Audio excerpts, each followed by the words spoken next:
Agora, o Brasil precisa fazer um ajuste fiscal. A gente tem uma dívida muito alta, essa dívida crescerá ainda mais esse ano. Você tem colegas trans no seu escritório? Ou emprega alguma transexual? A minha irmã é lésbica, Minha irmã foi brutalizada. Eu fui agredido por homofobia. Eu preciso que alguém faça alguma coisa.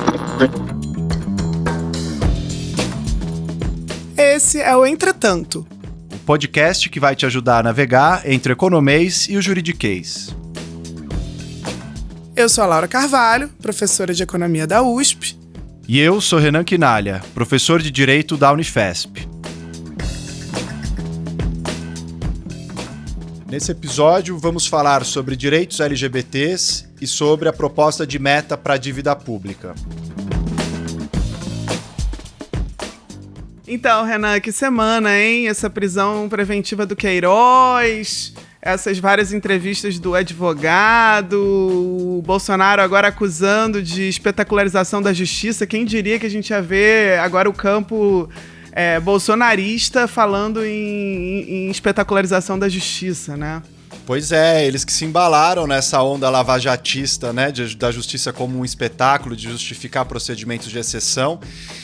E nesse caso ainda é bem discutível a maneira como aconteceu, apesar do Queiroz não ser um foragido, não estava ainda sendo procurado com uma ordem de prisão, mas fato é que ele se esquivou de várias tentativas do Ministério Público de obter pronunciamento dele, depoimento dele, mas esse é um tema que com certeza vai ter mais elementos a partir dessa semana e a gente vai voltar a ele em um episódio específico. Pois é, vamos ter isso daí durante algum tempo, eu acho, para discutir, né? Sem dúvidas.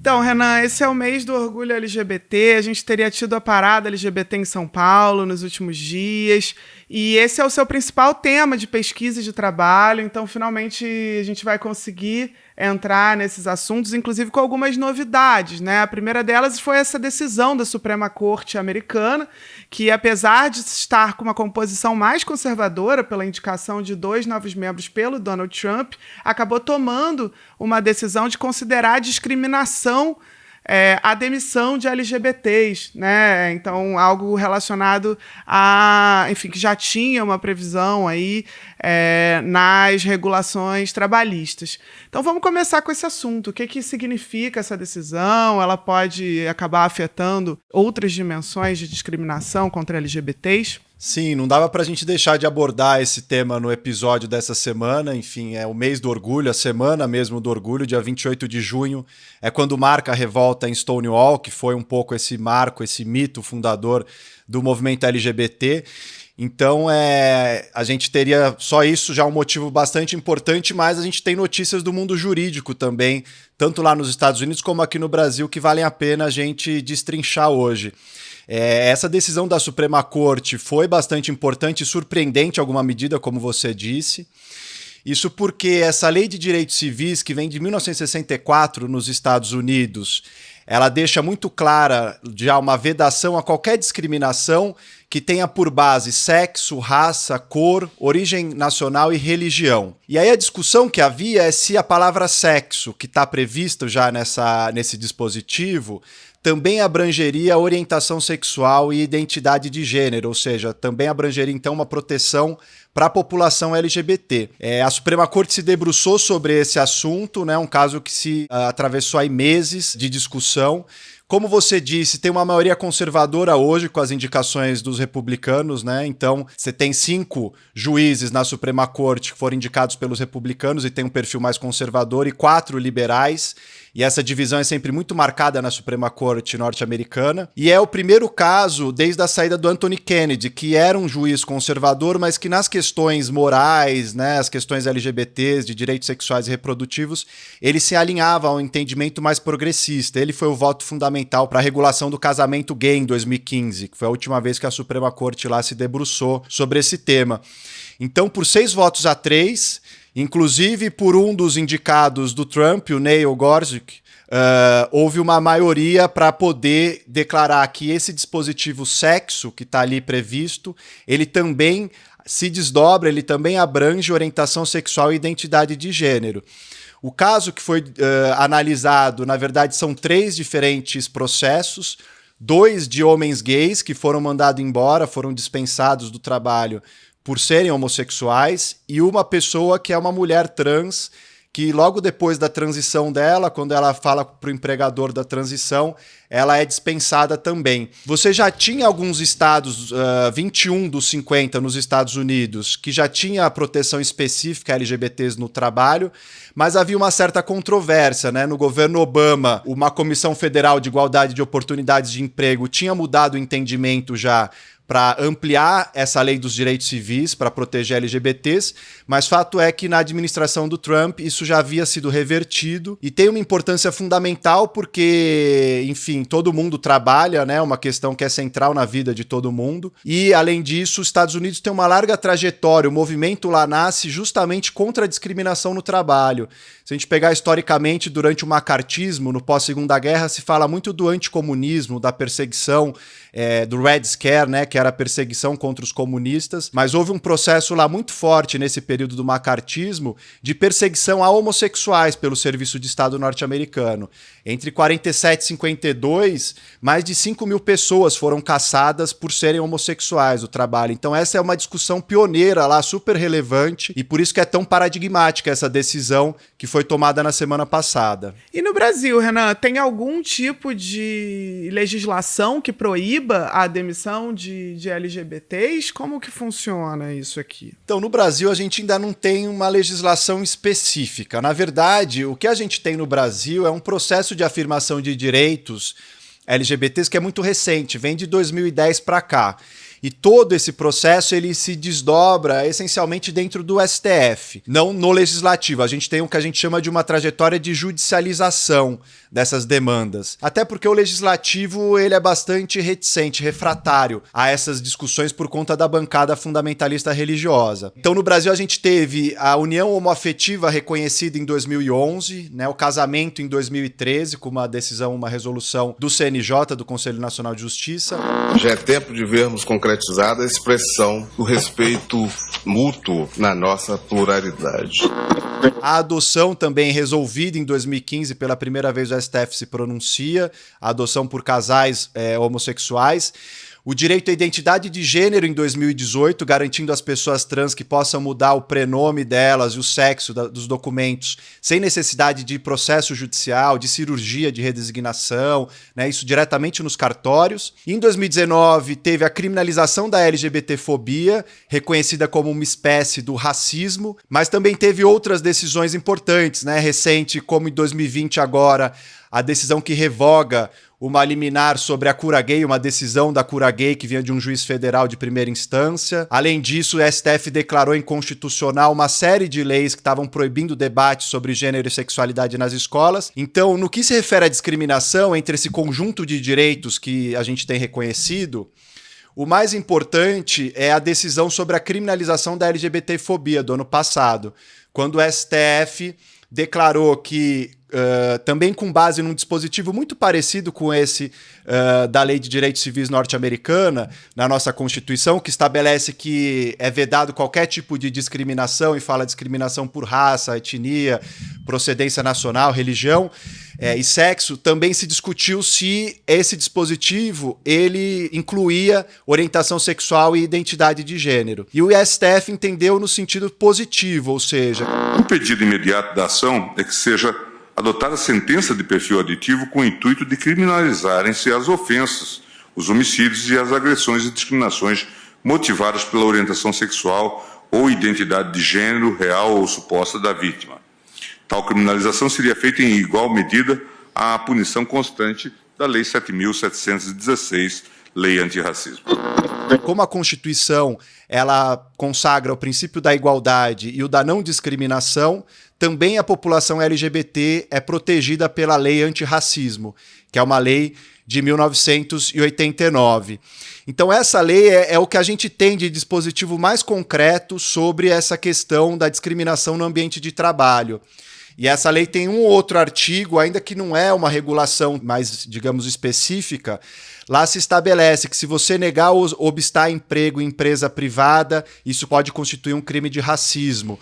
Né? Se tiver também algum tipo de discriminação no ambiente de trabalho, não dando equipamentos necessários ao empregado, não dando a mesma condição de trabalho, impedir a ascensão funcional ou pagar um salário inferior, enfim, alguns princípios básicos de não discriminação estão previstas nessa lei. Mas fato é que a gente não tem uma regulação tão específica ainda no ambiente de trabalho. O que a gente tem são algumas decisões, jurisprudência trabalhista mesmo, que começam a fazer avançar um pouco mais essa questão para impedir a discriminação contra pessoas LGBTs no ambiente de trabalho. Nessas últimas semanas também houve um debate sobre uma decisão recente do Supremo que permite que os LGBTs doem sangue, né? Então você falou de várias decisões aí anteriores, parece que realmente o STF está caminhando para uma série de decisões favoráveis, né? E que de fato alteram a maneira com a qual a população LGBT tem possibilidade de viver de forma livre no Brasil, né?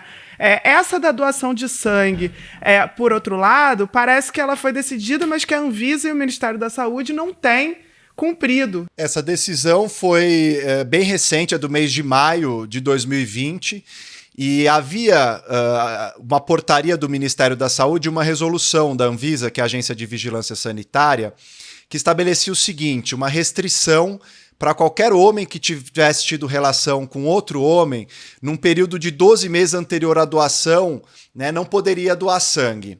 Então se cria aí um critério que não se fala abertamente que são pessoas LGBTs, homens homossexuais ou bissexuais, ou mulheres trans, travestis, mas se fala nessa categoria que vem da epidemiologia, que é de homens que fazem sexo com outros homens, que se abrevia por HSH. Então, se é um HSH, na triagem se detectava isso, a pessoa dizia ali, tinha várias perguntas para poder descobrir isso, a pessoa dizia que teve relação sexual nos últimos 12 meses com outro homem, automaticamente ela já era impedida de doar sangue. Não importava se a relação tinha sido protegida, né, com preservativo, não importava se era um parceiro sexual monogâmico, né, enfim, como em geral se faz quando é um casal heterossexual, uma pessoa que vai doar é heterossexual, você atenta muito mais para a prática, para a conduta da pessoa do que para o grupo que ela pertence. Então, houve toda uma discussão no STF, a partir dessa ação direta de inconstitucionalidade, 5543, que foi julgada e ajuizada pelo Partido Socialista Brasileiro, o PSB, se esse critério não era um critério proibitivo e discriminatório.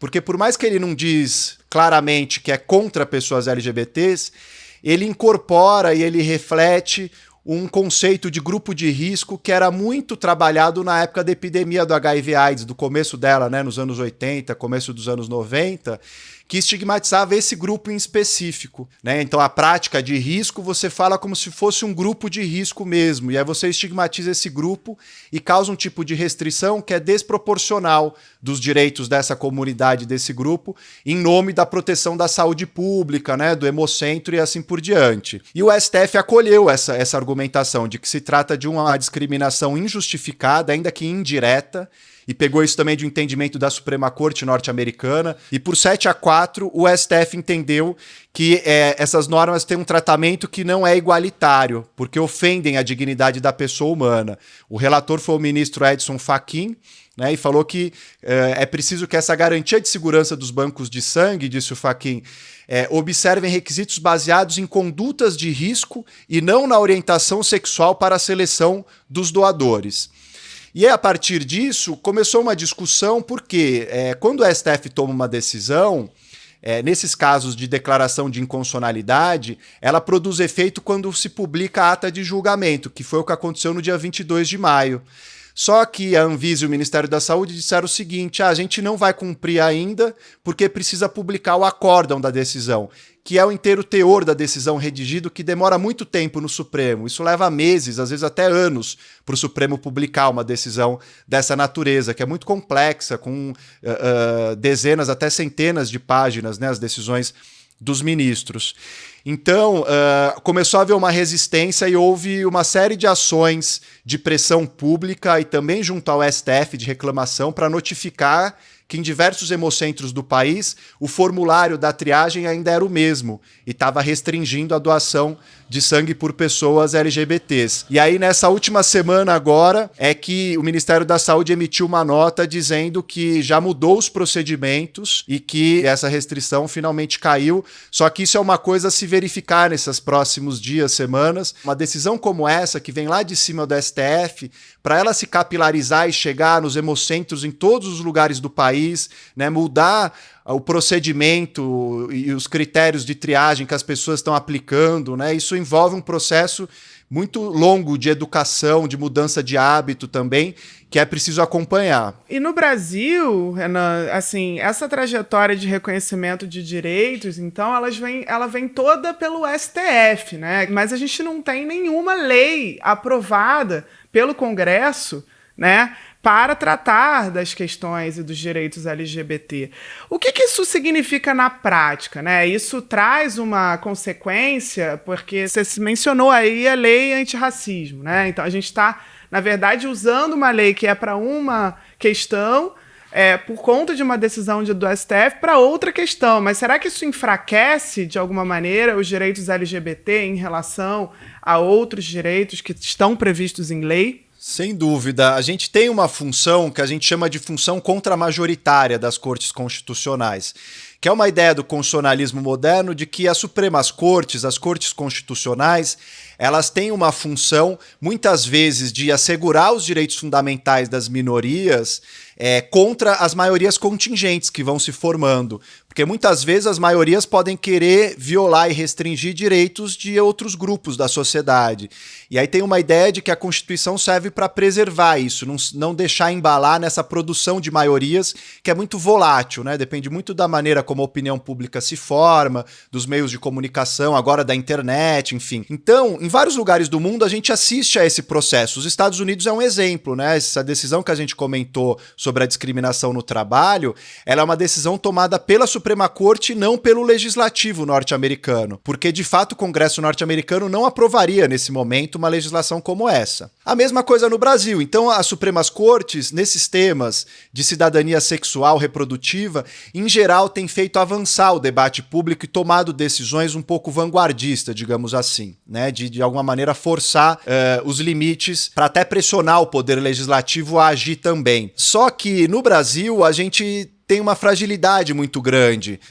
A gente sabe que não tem direito permanente, nenhum direito dura para sempre. Todo direito numa democracia exige vigilância, exige um processo constante de atenção e que não basta conquistar, mas para efetivar o direito é ainda mais difícil, é um processo de mobilização contínua.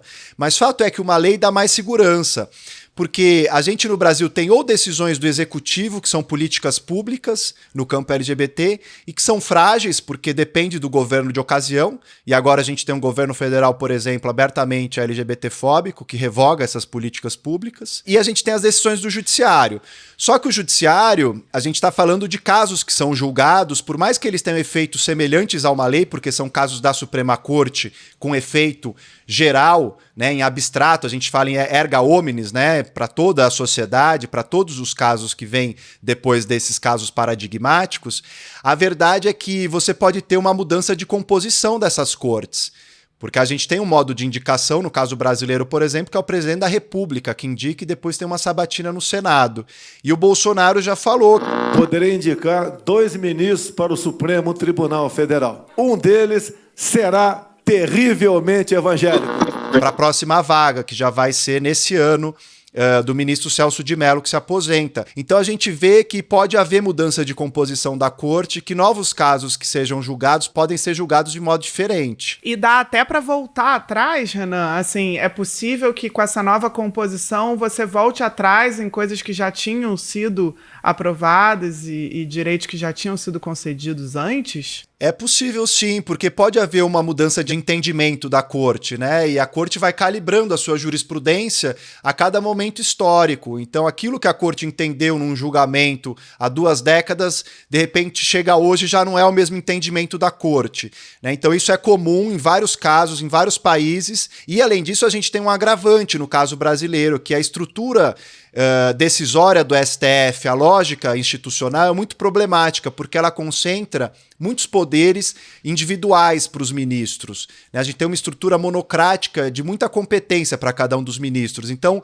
os ministros conseguem, através de liminar que eles mesmos dão, prejudicar discussões ou sentam em cima de um processo e aí pedem vista e ficam com esse processo durante anos, não deixam o processo ser levado a julgamento em plenário e assim eles impedem que o STF decida sobre uma matéria, o que já é, de alguma maneira, decidir sobre a matéria. Então, isso é uma coisa muito grave. Tendo um ministro com um perfil desse terrivelmente evangélico contra esses direitos de maneira ostensiva, pode, de alguma maneira, prejudicar essas decisões do Supremo. Né? Não é algo tranquilo também, porque pode haver, né, reação dos outros ministros da corte, tem embates internos e a gente sabe, né, que eles já capitanearam diversos barracos e brigas, inclusive publicamente, mas fato é que há uma fragilidade muito grande. E além disso, acho que é muito importante ter essa clareza de que esses direitos reconhecidos pelo STF não são um ponto de chegada, né? Isso não resolve o problema de nenhum grupo social vulnerável, né? Quando o STF reconhece um direito,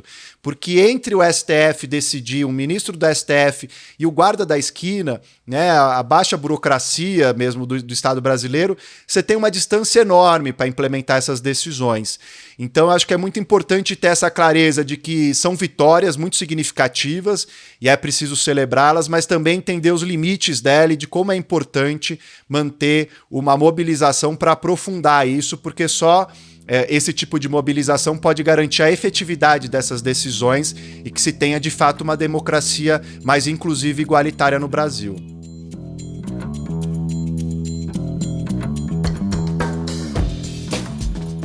E no próximo bloco vamos falar sobre as atuais regras fiscais e a nova proposta de meta para a dívida pública.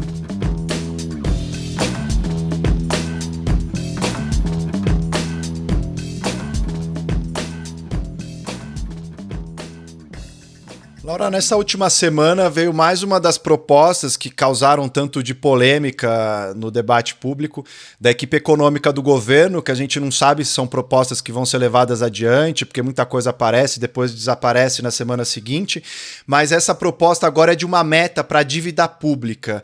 E a gente já tem algumas metas que você já comentou aqui, né, do ponto de vista das regras fiscais do Estado brasileiro.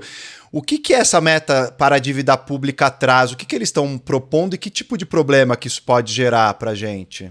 Então, Renan, realmente a gente já é conhecido por ter um emaranhado aí de metas, de regras orçamentárias no Brasil.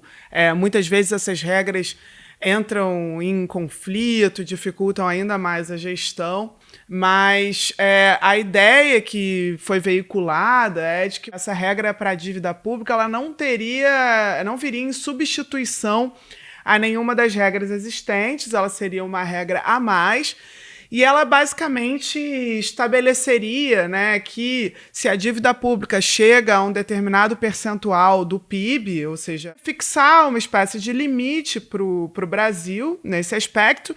E o que foi noticiado é que, ao atingir esse limite, você também estabeleceria com essa nova regra gatilhos automáticos que seriam acionados no caso de você chegar a esse limite. Por exemplo, o governo, vamos dizer, chega a uma dívida pública de 95% do PIB, daí ele é obrigado a reduzir esse patamar de 95% para 94%.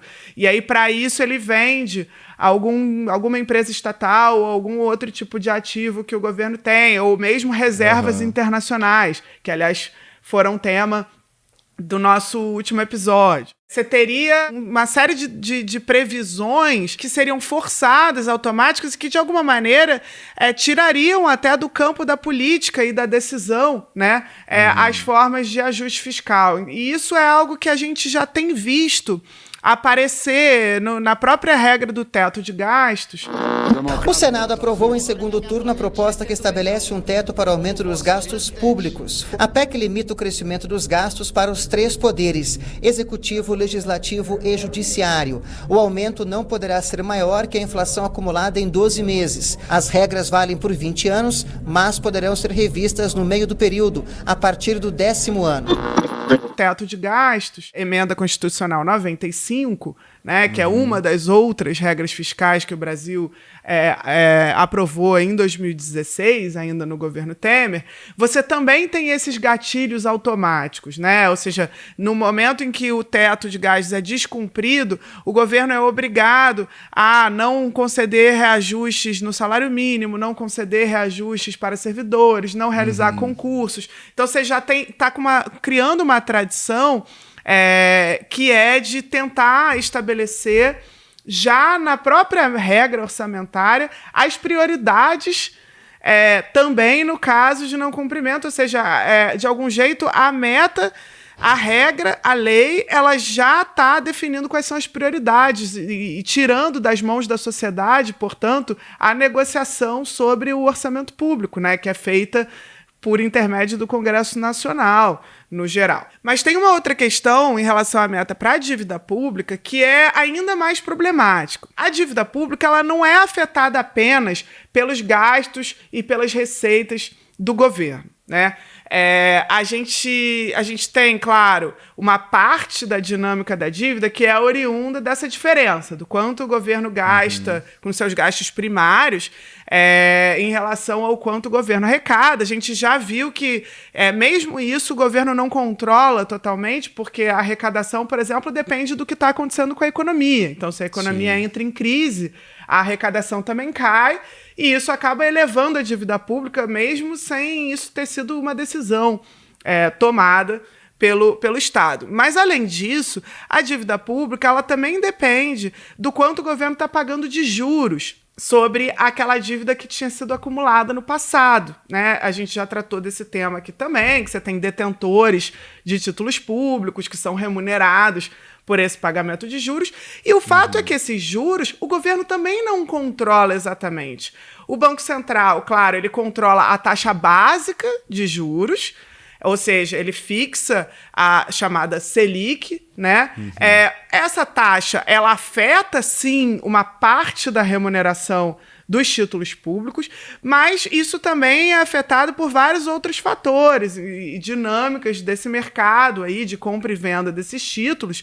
E mesmo no caso do Banco Central, imagina a seguinte situação: tem uma regra e uma meta para a dívida pública, um limite para a dívida pública, a gente chega nesse limite e aí o Banco Central, ele então passa a ele ficar impedido de fazer a operação da política monetária, ou seja, de repente ele precisa subir juros porque a inflação está acelerando, mas aí ao subir juros porque a inflação está acelerando, ele vai estar fazendo com que a dívida pública saia do limite. Ou seja, você está impondo uma restrição não só no Tesouro Nacional, no Ministério da Fazenda, na decisão orçamentária, como também na operação do Banco Central, que cumpre outro objetivo, em particular o objetivo de combate à inflação, né? E que a gente tinha discutido no último episódio, inclusive, que o Banco Central ele responde também ao que está acontecendo no cenário externo, né?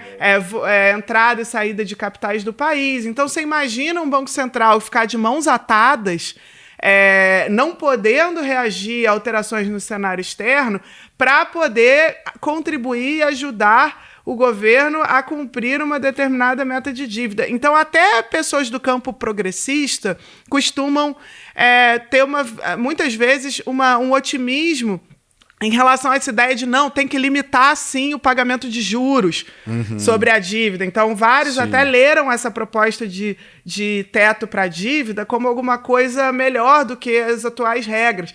Mas, na verdade, isso pode criar mais problemas, né? Então, suponha que o Banco Central vai lá e sobe os juros para responder alguma coisa que acontece lá fora, ou para responder algo com a inflação. Aí você vai, então, impor cortes na saúde, na educação, em outras áreas para poder compensar por algo que tem a ver com o Banco Central. Então, enfim, é realmente uma péssima ideia. E, aliás, essa ideia de regra da dívida ela é criticadíssima pela literatura internacional, pelo próprio FMI.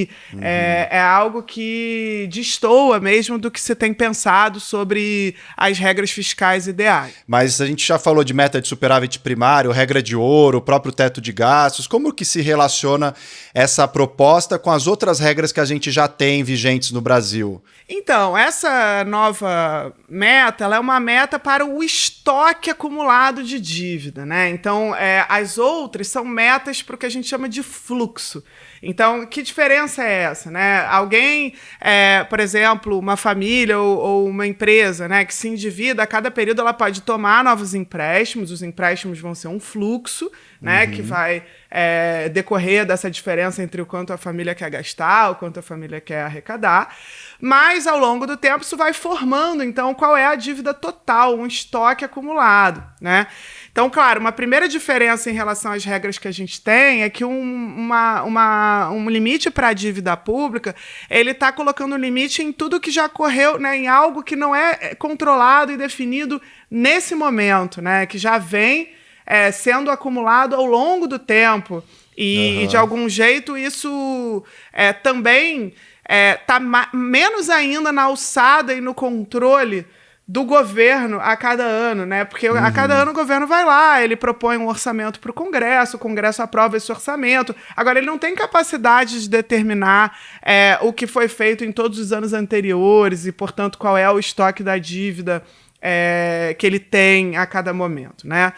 Além disso, a gente tem uma distinção importante que é entre as regras fiscais que são procíclicas e as regras chamadas de anticíclicas. O que é isso, né? Uma regra procíclica é uma regra que faz com que, nos momentos de crise econômica, o governo tenha que cortar os seus gastos, aprofundando essa crise econômica. Uma regra anticíclica é o contrário. Ela é uma regra em que, nos momentos de expansão econômica, ela torna o governo, ela faz com que o governo restrinja o seu orçamento e, por outro lado, no momento da crise, ela permite que o governo gaste mais. Idealmente, né, você quer regras anticíclicas, que inclusive reforcem o papel estabilizador do Estado, né? Entre as nossas regras atuais, a regra de resultado primário, ela é claramente a regra mais procíclica, ou seja, a pior regra nesse aspecto que a gente tinha até agora, porque ela é uma regra sobre a diferença entre o quanto o governo arrecada e o quanto o governo gasta. Isso significa que quando a economia está em crise, a arrecadação de impostos cai pela própria dinâmica, né, porque você tem menos atividade econômica. E quando essa arrecadação cai, então o governo ele reduz o seu resultado primário e aí ele é obrigado a cortar mais gastos primários para continuar cumprindo a regra. Então, ela, além de ser procíclica, ela gera problemas constantes de contingenciamento, né, bloqueios de recursos ao longo do ano, porque o governo ele tem que prever quanto ele vai arrecadar na hora de aprovar o orçamento e, em geral, essa previsão ela não se concretiza. Aliás, a gente tem visto nos últimos anos sucessivas frustrações de arrecadação que acabam forçando o governo a ir bloqueando mesmo aqueles recursos que tinham sido aprovados. É o caso daqueles recursos para a educação, né? Numa semana aí da saída do ministro Weintraub, se lembrou daqueles protestos na área de educação que tinham ocorrido, né, no ano passado. Manifestantes fecharam a Paulista, uma das avenidas mais importantes da capital. Professores se uniram contra o corte no orçamento das universidades federais e a suspensão das bolsas de mestrado e doutorado. Que vieram justamente daí, de um bloqueio de recursos por conta de uma frustração na arrecadação de impostos em relação ao que tinha sido previsto. Então, essa regra do resultado primário ela é ruim por ser procíclica e ela é ruim por dificultar o planejamento orçamentário. Então, os ministérios estão contando com uma quantidade de recursos e, dali a pouco, a arrecadação não vem como previsto e aí os ministérios não têm mais esses recursos. A regra de teto para dívida, ela tem, vamos dizer, o mesmo, até uma forma mais grave desse problema. Também é procíclico, na medida em que é claro que uma crise econômica ela gera perda de arrecadação, ela gera queda do PIB, né? E essa queda do PIB ela também aumenta essa razão dívida-PIB. Então são coisas que você não tem condições de evitar numa situação de crise e aí pode acabar forçando esses gatilhos, esses cortes e outras coisas que aconteçam que acabam aprofundando a crise, mesmo no caso da privatização, né, dessa venda de patrimônio público, isso acabaria forçando o Estado a vender seu patrimônio justamente no momento em que os preços dos ativos estão baratos, porque você está numa situação de crise.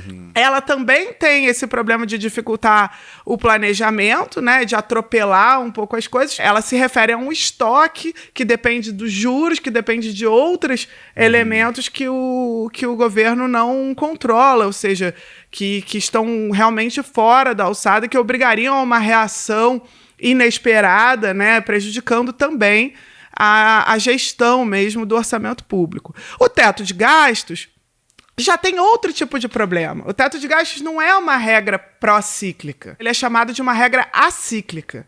Porque, na verdade, ele não depende em nada do que está acontecendo com a economia. Ele é uma regra em que, claro, ao só poder reajustar o total das despesas primárias pela inflação do ano anterior, significa que você está com basicamente o mesmo orçamento todos os anos no total, né? Supondo aí que a inflação não está mudando de um ano para o outro. Se você arrecada mais, você não pode gastar mais, porque basicamente o teto está no mesmo lugar. Se você arrecada menos, também você não vai gastar menos. Quer dizer, é algo que não tem a ver com nenhuma dinâmica da economia, mas que na prática significa que conforme a economia vai crescendo, o total de gastos que você tem em relação ao tamanho da economia vai caindo. Então, ela é uma regra que reduz o tamanho do Estado ao longo do tempo e que, com isso, vai restringindo a disponibilidade de recursos, ainda mais considerando que a população ainda cresce, né? Então, o número de pessoas que usam o SUS, o número de pessoas que usam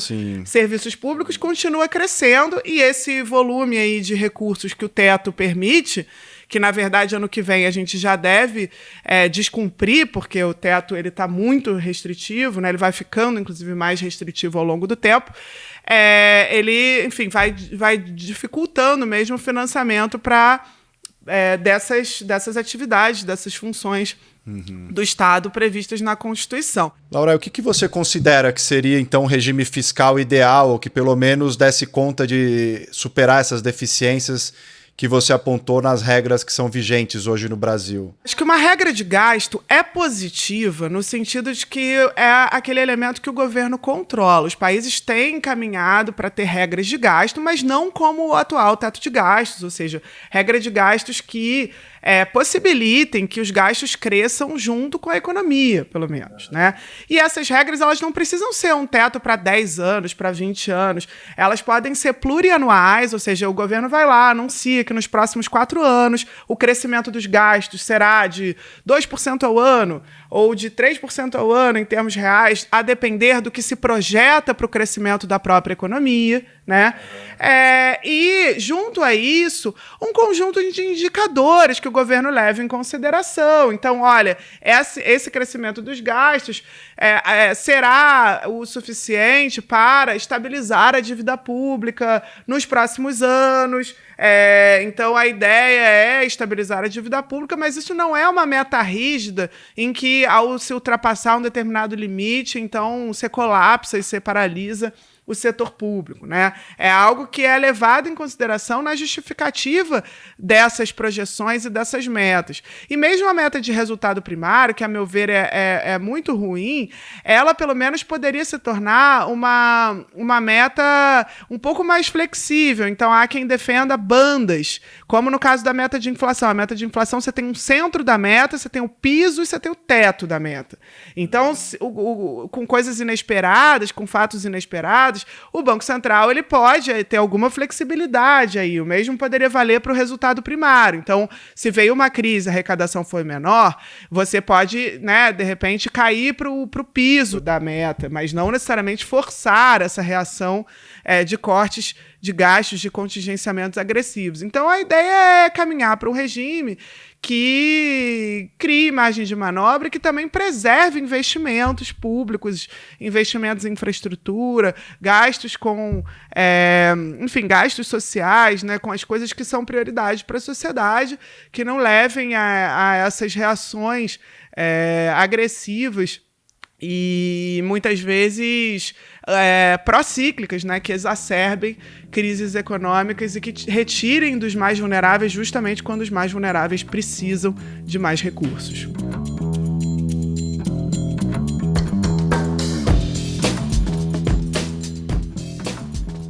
Renan, que dica que você vai dar hoje para os nossos ouvintes? A dica de hoje, dessa semana, é um dossiê que saiu na revista de Direito da UERJ, que chama Direito e Praxis. E esse dossiê, chamado Rei está nu, Gênero e Sexualidade nas Práticas e Decisões do STF, é um texto da Adriana Vieira e do Roberto Efrem Filho, que organizaram esse dossiê, e tem vários trabalhos ali analisando esses casos que a gente mencionou no episódio de hoje de reconhecimento de direitos LGBTs pelo STF, numa perspectiva crítica, apontando os limites também. Então vale a pena, para quem tiver interesse aprofundar, dar uma olhada nesse dossiê que saiu agora, 2020, da Direito e Praxis. E você, Laura, o que você identificou aí dos comentários e a dica de hoje? Então, eu fiquei prestando atenção nesse e-mail do Luiz, que mandou para o nosso Gmail, né, para o entretantopodcast@gmail.com, uma sugestão de pauta sobre política de drogas. Acho que vai ser uma pauta muito interessante, mas me chamou a atenção porque eu tinha justamente acabado de assistir a 5ª temporada.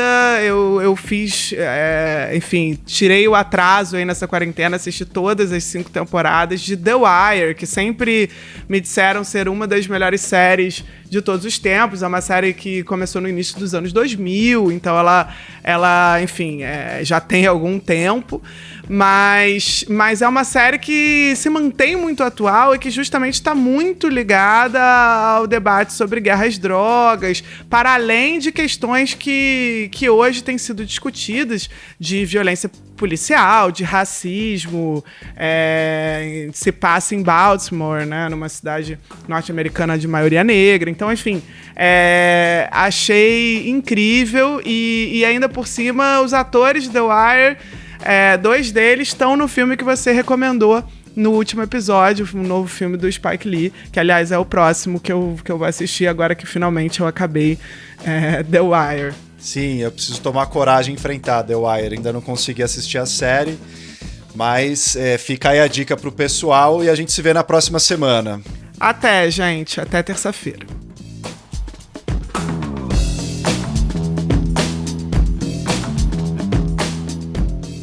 O Entretanto é uma produção da Mira Filmes, com direção do Bruno Orovics, edição da Júlia Leite e do Bruno Orovics e produção do Gustavo Rosa de Moura e da Marina Persson. Para falar com a gente, mande um e-mail para entretantopodcast@gmail.com ou use a hashtag Entretanto nas redes sociais.